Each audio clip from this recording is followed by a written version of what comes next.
Imagine your country has been facing a terrorist incursion for over 30 years.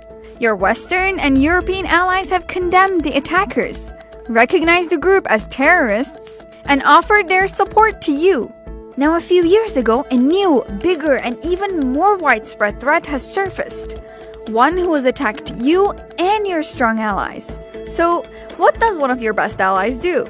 Arm and train your longtime enemy in order to fight the new bad guys, and then let them settle up right next to you. You see why Turkey's upset. That's what's happening right now on their southern border with Syria, where the YPG control 65% of the Turkey-Syria border.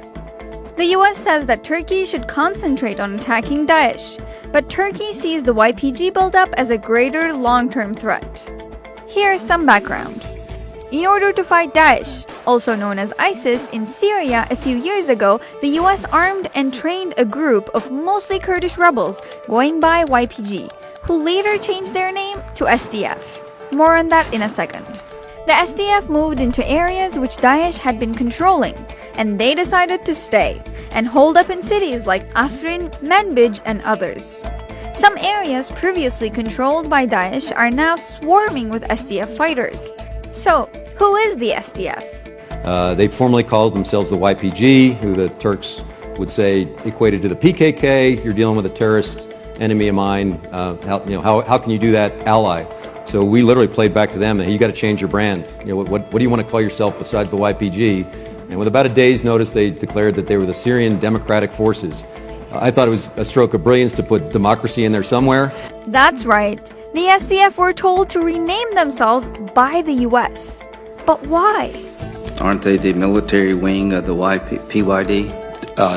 They are, yes. Is that right, General Dunford? That is correct. They're a leftist Syrian Kurdish political party founded in 2003. Reports indicate that they're aligned or at least have substantial ties to the PKK. Is that true? Yes, we haven't. Is the PKK a terrorist organization in the eyes of the Turkish government? The PKK is a terrorist organization not only in the eyes of the Turkish government, but in the eyes of the U.S. government as well, Senator. Turkey says this is why they launched an operation to clear the area of the SDF. So, how would you feel about your allies arming your enemies, then asking you not to fight against them?